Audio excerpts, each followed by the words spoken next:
Passez à autre chose. Rendez votre logette automatique. Plus besoin de prendre des risques. Dans ce cas, Scafme vous présente ses logettes intelligentes. Elle garantit la protection de vos appareils contre les mauvaises qualités du courant. Soyez en sécurité. Plus besoin d'aller faire des ponts des phases dans vos logettes, car elles s'exécutent automatiquement grâce à la logette intelligente. Une fois que vous placez ce dispositif, dénommé Pompeball, votre logette sera automatisée et vous n'aurez plus à prendre le danger d'aller faire des manœuvres dans votre logette électrique. Notre adresse, Limité 10e rue quartier résidentiel, à 100 mètres de l'UDPS. Scafme, toujours à votre service.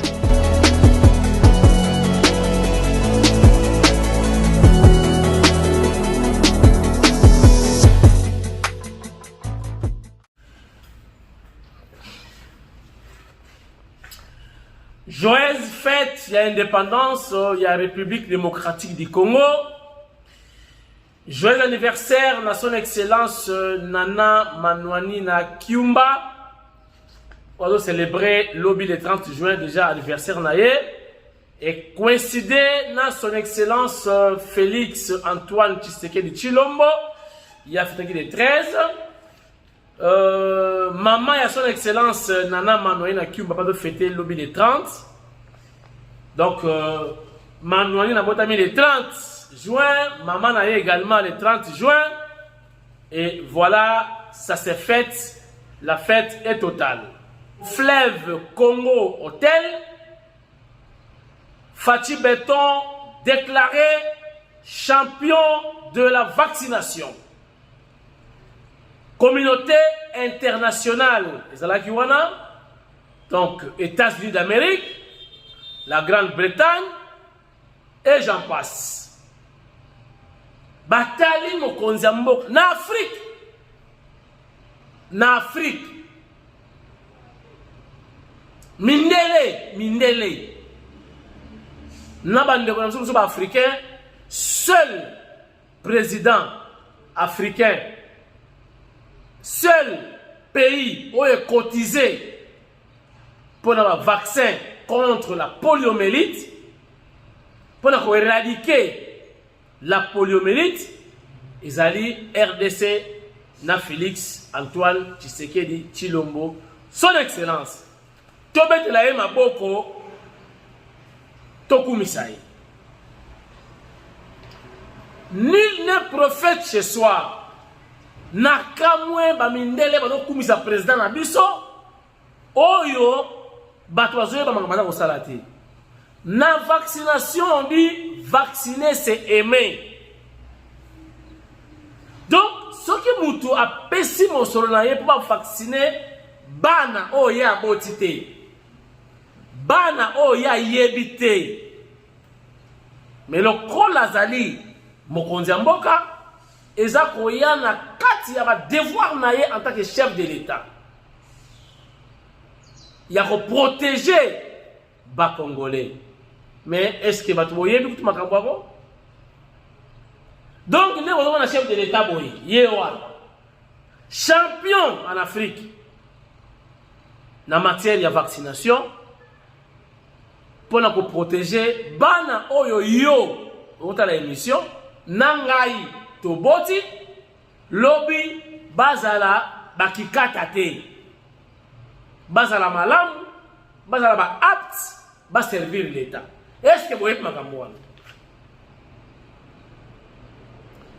Toboni la vidéo, Kabila aye, na TikTok, la katanga, Yabisoni.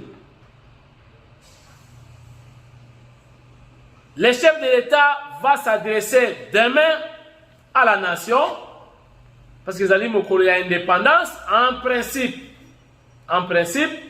Mokonzamboka Alobaka, chaque les 30 jours. Mais pendant la journée, il y aura culte.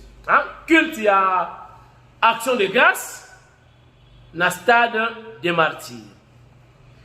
Chers amis, sans plus tarder, Voici déjà ce qui a été l'événement, l'activité liée à la santé au fleuve Congo Hôtel, situé dans la commune de la Gombe.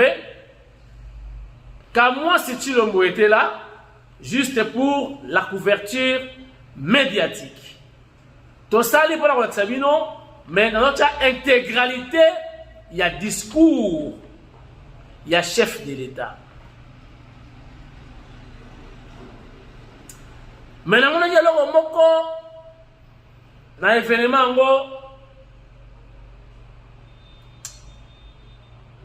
dans le Bamouara, dans le bâti, na bombi kaka.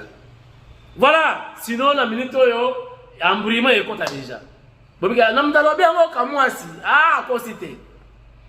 Na bombi dans le bango sima. Donc, ça plus tarder, bota l'événement ndenge le kaki, na ocha intégralité ya discours du chef de l'État. Après, tu continuer émission na biso yale. Regardez.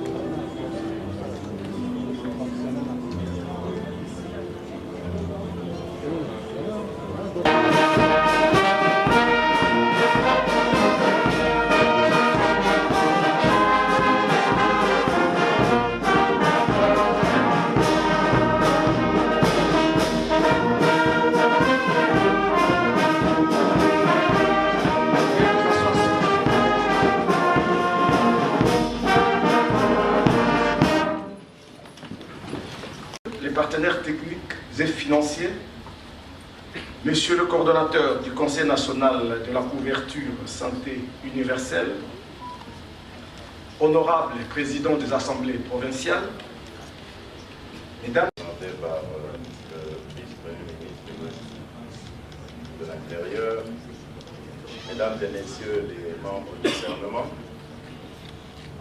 Excellences, mesdames et messieurs les ambassadeurs et chefs de mission diplomatique, mesdames et messieurs les représentants des partenaires techniques et financiers, mesdames et messieurs les représentants de la société civile et des organisations non gouvernementales, mesdames et messieurs distingués invités, je suis honoré de clôturer cette troisième session du Forum national pour la vaccination et l'éradication de la poliomyélite. Cette nouvelle session a été l'occasion de mesurer, sans complaisance, les avancées que nous avons réalisées. En effet, comme vous le savez, j'avais marqué, il y a de cela 4 années, et en votre présence, mon engagement à protéger les enfants de notre pays contre les maladies mortelles à travers la signature de la déclaration de Kinshasa. Cette déclaration, endossée par les gouverneurs de province et les présidents des assemblées provinciales, synthétisait les efforts politiques, financiers et techniques que nous allions tous mettre en œuvre pour atteindre l'objectif que nous nous sommes tous communément fixés. Parmi les engagements que nous avions pris, figurait entre autres la mise en œuvre du plan Machako pour la relance de la vaccination de routine dans toutes les provinces, l'achat de vaccins par le gouvernement et la contribution directe des provinces aux activités de vaccination et leur suivi. Depuis le premier forum, j'ai pu compter sur chacun de vous pour atteindre par la vaccination tous les enfants répertoriés sur le territoire national afin de prémunir leur avenir que nous souhaitons pour tous radieux et leur éviter des maladies qui viendraient les arracher à la vie. Je suis heureux de vous dire que le gouvernement a honoré les engagements pris pour l'achat de vaccins chaque année et sera en mesure de le faire cette année aussi.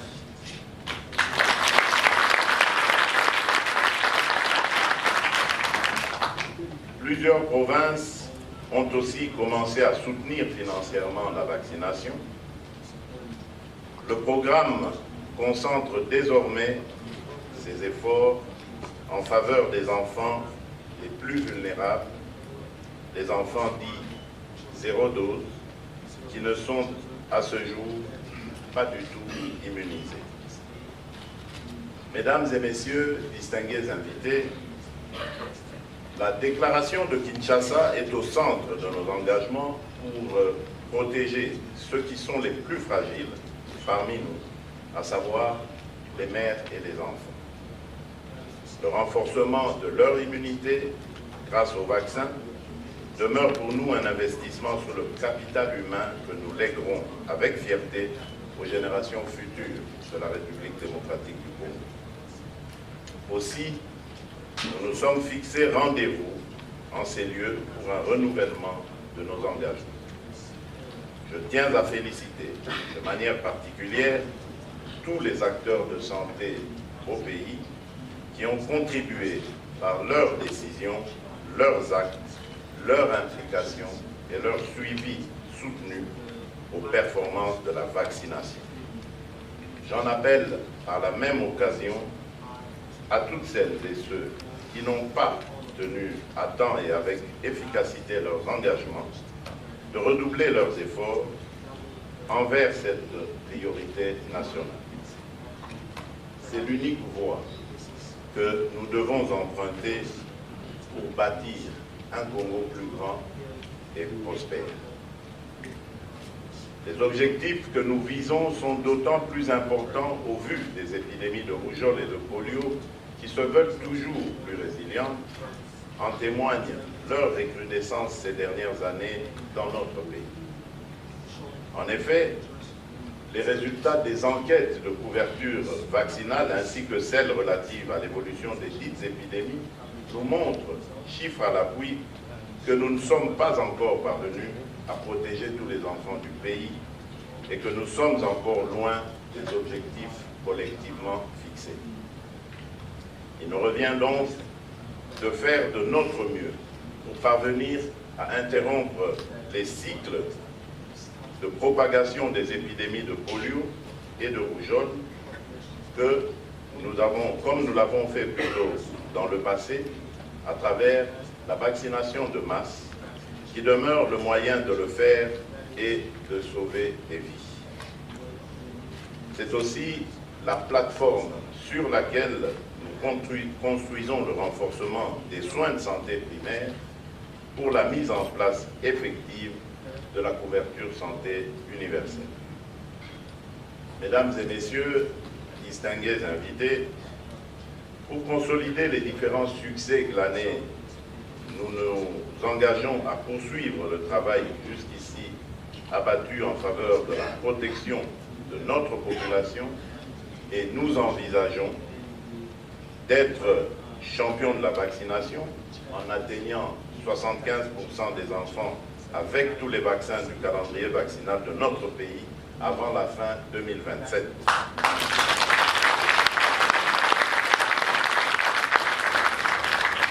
Nous envisageons également d'engager la responsabilité du gouvernement national et des gouvernements provinciaux afin d'interrompre la circulation de la polio et des autres épidémies.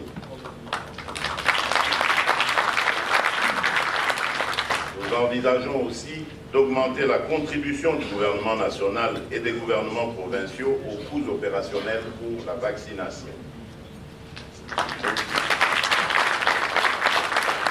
Nous envisageons d'assurer l'introduction de nouveaux vaccins qui renforceront la protection de nos populations par la vaccination contre les maladies, notamment le paludisme, la fièvre typhoïde, l'hépatite B, des maladies liées au papillomavirus virus humain, le VPH, et le virus respiratoire syncytial, le VPS. Nous envisageons également de faire que le financement pour l'achat des vaccins soit une dépense contraignante, ceci conformément à la loi 035/2018 du 13 décembre 2018.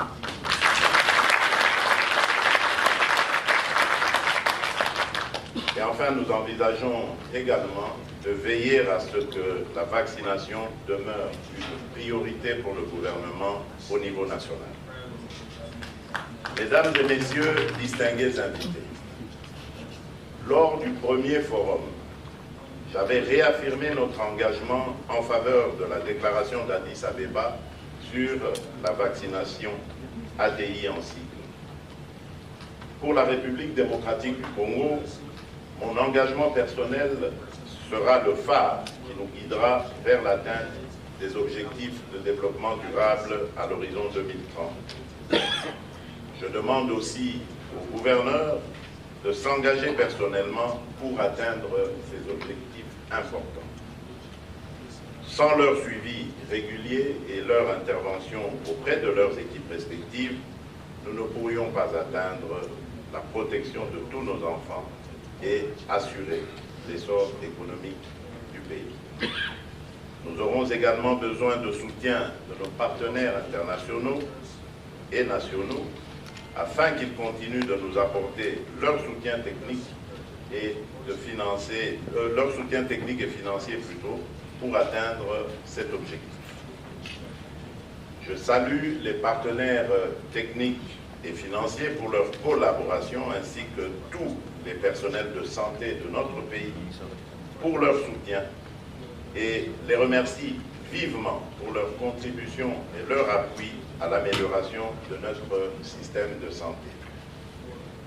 Je remercie tous les participants pour l'évaluation sans complaisance des résultats des 4 années d'activité enregistrées depuis le premier forum et je vous exhorte à transformer les leçons apprises en actions concrètes pour chacun d'entre nous. Demeurons tous engagés pour nos enfants afin que chaque Congolais et chaque Congolaise puisse vivre en bonne santé et contribuer à la prospérité de notre beau et grand pays.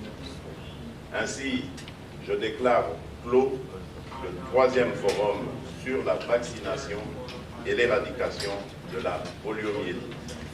Que vive la République démocratique du Congo, que vive la coopération internationale en matière de santé, que Dieu bénisse la République démocratique du Congo.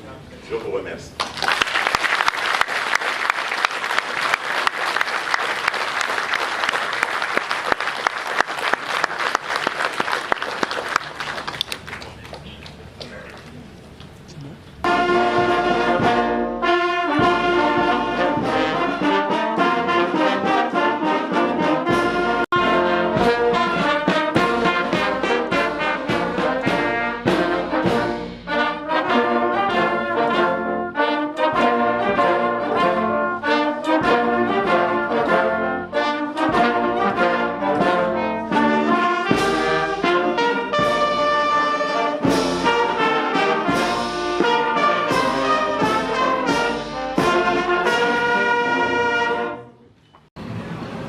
Merci ndeko Kamwasi tindika ndenge opesi nga parole nazaya kosepela makasi ba impression na biso ezali ke nazaya kosepela makasi tout simplement parce que le chef de l'État a pris l'engagement depuis 2019 pour bunda contre poliomyélite. Les données ont été démontrées là-bas, déclarées, chiffres et mon ami. Monde mobimba na ba mindele na banini tout ça bandimi leur fati a eu pouvoir couverture vaccinale na mboka oyo ezalaki à 35%. A sali effort et longueur à 35% et comme à 53%. C'est une avancée énorme. Au jour d'aujourd'hui, aucun pays africain balobiango awa. Aucun pays africain a à jour il y a financement, il y a un vaccin à 100% TNT RDC. Aucun. La RDC a championne, il y a vaccination d'Enge Babengi, président Fati Awa. Il y a beaucoup de réalisations au Salama, na Congo, et Belé Bakolobela Yangote. Batu Bako Vanda na Ngambu Bako Beta Masolo Mususu. Biso Moko Sikoyo Bana I de Perse. surtout bandeko na ngai oyo to bundi na bango parlement debout il faut to zo masolo oyo siko Angers biso moko to lobela mokonzi mboka voilà ce que le bageno presse présidentielle ba salarié yango na te bazo sala musala na bango mais impact dans la population eza muke na sengi na bandeko na biso ya parlement debout ba kota masolo ba vulgariser parce que voyez les parlementaires debout mingi balobaka bazo loba avant d'ina moi groupe ya batumongo boya lobby c'est un peu limité. Aujourd'hui, avec la nouvelle technologie, il faut utiliser maintenant les médias sociaux pour que Ekendaka, bani, nana kabwe, Fatih Beton Sali Biloko et Belé dans le domaine de la santé. D'ici décembre, tous a correspondé 1000 centres de santé. Oh, déjà ici, 1000 centres de santé et ça va permettre le corps de notre dans le cadre de développement 145 territoires. Voilà, programme de développement à 145 territoires. 1000 centres de santé. Oh, Toyoka, Moussous, on appelle ça Mbongo. Il y a un financement, mais awa, 1000 centres de santé, et au Salama. Et c'est Sili, réception en décembre. Et c'est comme ça, et vous allez être pilier Moko Oyo, et qu'on permettre couverture vaccinale, et à la sous Makasi Koleka. Il y a un merci Mingina, chef de l'État, merci Mingina, ministre de la Mission et de la Finance, Nicolas Kazadi, parce que hier, Moutou a sali effort pour libérer les fonds de la vaccination. Les loyaux, en termes de vaccination en Afrique, nous sommes le champion.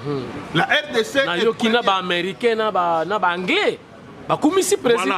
Le gouvernement américain représenté par son ambassadeur, Balobeli Yango, gouvernement Angleterre représenté par l'ambassadeur Nabango Pe Azalakiawa, Balobeli Yango, partout. Donc tous les organismes internationaux sont unanimes que RDC a sali effort Yamakasi dans le secteur de la santé.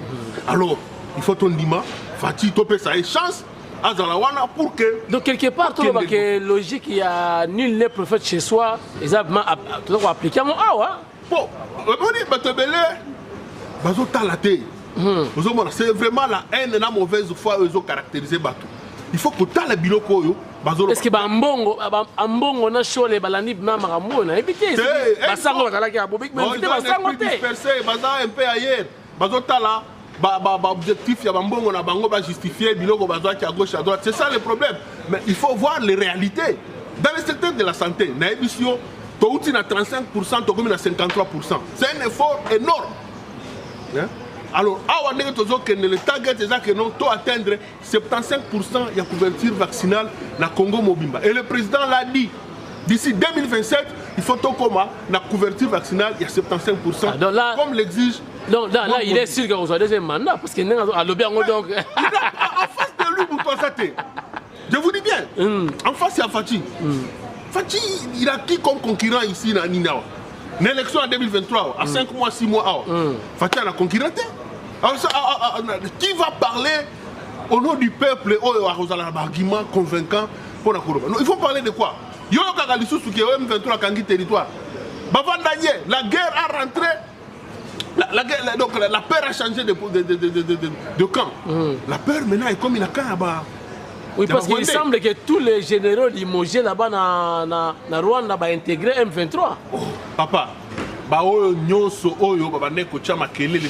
que dans le système de commandement et armée, on a essayé un peu d'éradiquer tout comme Bengana. Tout y a mabé nyonso wana obane ko sala ba komplo banini ba komi libanda.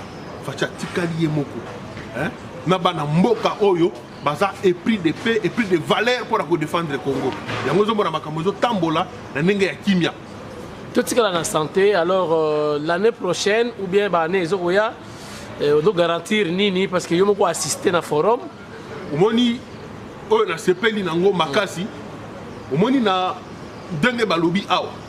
On a donné la charge dans Ndeko Nabiso que je salue en passant, Maître Peter Kazadi. Parce qu'il y a charge que comme indicateur, il y a évolution tout comme il y a cotation il y a gouverneur. Que ce soit comme un indicateur de performance, la couverture vaccinale. Donc, il y a un gouverneur. Moussalo Sali na banini tout ça on mobiliser nos recettes au sel banini mais si la vaccination aux a échoué donc cotation na yo et kita parce que les tous a vacciner ne balobi vacciner c'est aimer les tous a vacciner tous préparer bilingue ba congolais oyo ba ko kambamboka lobby alors c'est une charge qui a été octroyée à la VPM Nabiso. Alors, bakolandela yango. Et ce que na sepeli c'est engagement ya ba gouverneur nyonso oyo bazali même ceux qui ont été représentés. Ba gouverneur bandimi kozwa makambo wana au sérieux pour sauver ba Congolais. Ba gouverneur bandimi bango nyonso ko tchaba moyen ebele pour que vaccination et salama partout dans les coins et les recoins de la RDC. Éloge nyonso le chef de l'État dans les pays nyonso internationaux. Yo en tant que mon IDPS par rapport aussi à Libana et Salioni. Par rapport à la réalité, parce qu'on parle peu de droits réalité. Makambo na ki na salwana rabi mais bato yo nyonso balobaka na cité na ba réseaux sociaux biloko balobaka wana bazwa kango wapi. Parce que ça ça n'a rien. Ça c'est la communauté internationale. Ouais ouais. Et quand on vous dit c'est pas la communauté internationale les amis balé misato. Parce que nous avions les Américains qui ont été là. Ouais. Nous avions les président hein. Voilà. Nous avions la Banque mondiale, nous avons toutes les grandes institutions. Ouais ouais. Hein? Toutes les grandes institutions internationales, ONG internationales, nous sommes unanimes que Fati Azali champion, il y a vaccination en Afrique. Oya Sali na mandature nae, aucun pays africain a sali yango. Malgré quoi qu'avec FTC cache ma coalition, ma difficulté. Voilà. Malgré bitumba nyonso wana, ba Covid, tout ça, mais atikali bomoko. Atie musolo pour na bana mboka, atali que vaccin est comme partout. Wana eza maboko oyo, toyoki awa. Ba Congolais mutu babeta maboko te mais ba mindele yeboko alobi abeti na maboko. Mundela alobi abeti na maboko. Siko yo ko yebisa biso nini. Masolo zo obeta ali pana kwanga na cité. Tika na yo. Mot de la fin président. Voilà, Nasuka. Et puis on se présente le président ya wapi, le bâtiment les sola on peut. Voilà. Le président ya wapi. Ngai président de l'armée Kimbulu oyo boyebi. Nazali président ya parlement debout base Mileri et puis président c'est Liller, il y a UDPS na Delvaux. Donc Nazali moko na bino na Montikile. Na Montikile voilà. Voilà Montikile déjà. Ya bino yango na le 30 juin tozo kutana pour fêter ensemble l'ipanda na biso.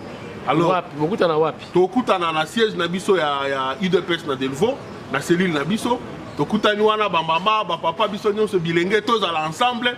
To vandi, to sololi masolo ya mboka et puis to meli mwa mai na pokwa mutazongi cheye. Yozala bongo. Merci beaucoup, Président. À la prochaine occasion, alors. Regardez, na sepe limingi lokola opesinga opportunité pour na pesa message na ba imboka. Alors esali biso effort, esali biso ba ouverture na ba makambo ya bien makasi makambo toyoki awa. Longonya mingi na son excellence Nicolas Kazadi parce que asali effort oyo Congo et Bandai Kozela en termes de vaccination et tikala ko sala matin, il a été à jour na ba paiement nyonso. Bravo son excellence Nicolas. Le 30 juin, anniversaire, il y a indépendance qui pointe. Il y a RDC. Tobo s'en a raté. Surtout l'indépendance. Tu es un pionnier. Batouba Sala, que les loyaux, tous qui pointe. Et ça, Batou le cola Banzezalandu. Tobo s'en a raté. Batulokola Abbé, Monsieur l'abbé Jean Loya, Motolokola son excellence, paix à son âme, Monsieur Kassamvubu, président Yayambo, ya RDC, Batulokola Papa Simoni Kimbangu, Baza ebele oyo babundaki tebo ça répète Abako. Abako mutabanaki makambo oyo donc Abako on atanaki Nzezalandu na ebandeli parce qu'il y a le père fondateur ya Abako. Donc l'histoire indépendance tebo ça raté Bakongo Bantandu. Bazaki na base. Il y a éveil, il y a riposte, il y a contre-attaque. Il y a résistance contre les Belges. Chers amis, Et coïncider le lobby, topé le lot, pour l'émission le 30 juin. Na anniversaire, il y a son excellence Nana Manuanina Kiumba, ministre près le président de la République. Lobby na yoki question moko na top Congo ne batunaka. Moko atuni. Allo, top Congo. Na lingina yeba. Est-ce que le ministre Nana Manuani n'a ministre kaka yabayaka? Te. Nana Manuani na azamu yakati. Que le monsieur là a fait allusion na Mobondo. Nana Manuani na dali musuku azamu yakati. Azamu musuku et puis adali ministre national, ministre bayaka zalagate.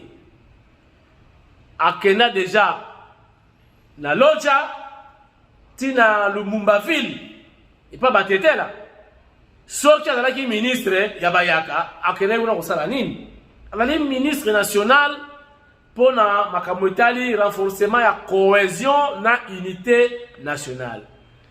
Nana Manuanina Kiumba akena déjà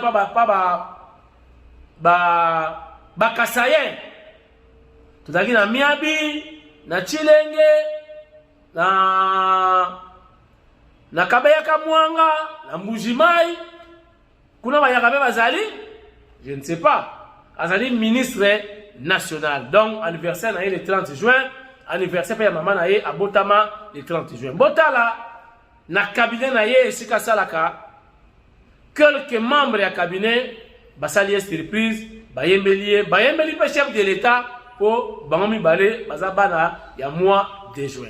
Regardez. Joyeux anniversaire, joyeux anniversaire, joyeux anniversaire, Maman Nana. Joyeux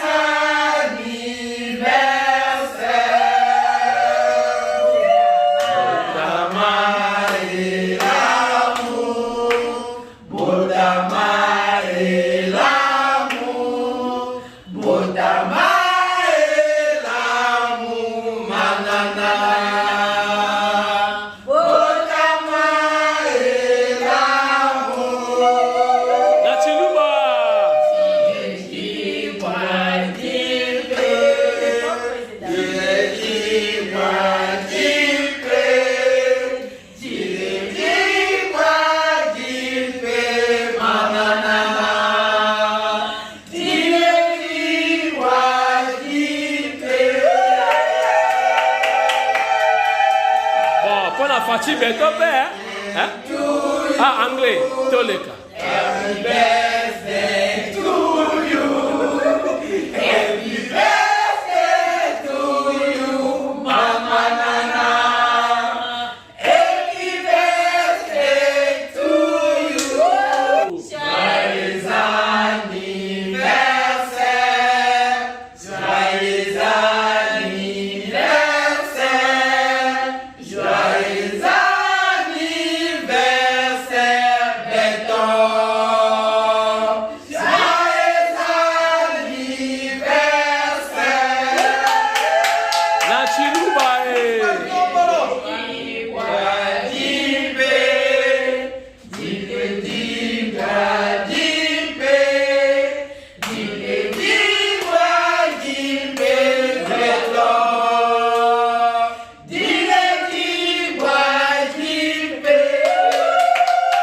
La Lingala, Tosukisa.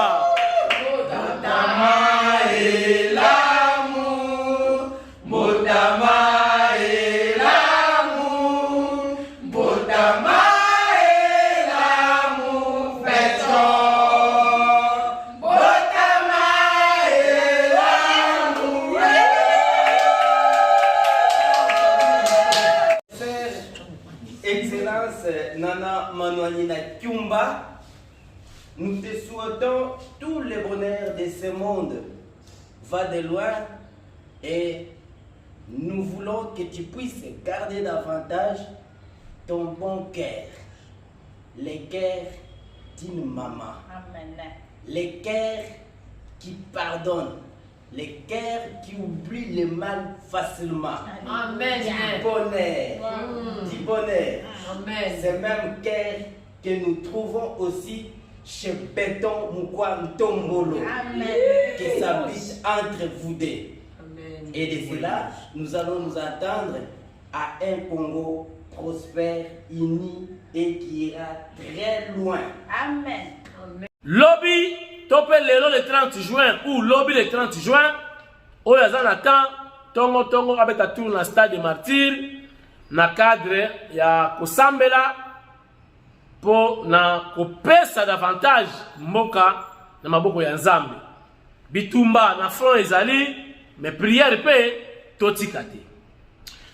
Balakisi na ba image, Kabila ala kotambola na Katanga yo. Yaloba, aye.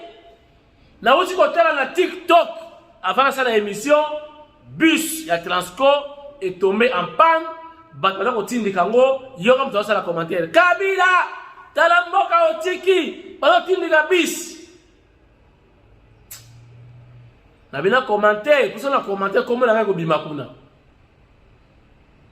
Na lobi non. Nati arabe.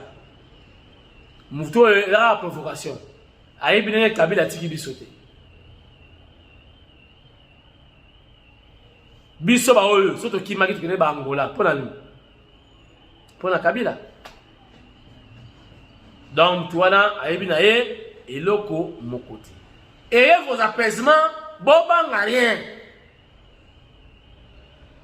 Ce qui a débordé, ce qui n'a pas eu tu vois, le bagaté, parce que vieux cara, alo bagaté, ala tondolo, azo muluka kuna na sei.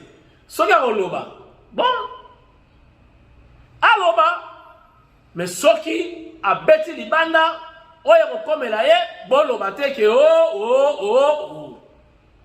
Ngobila.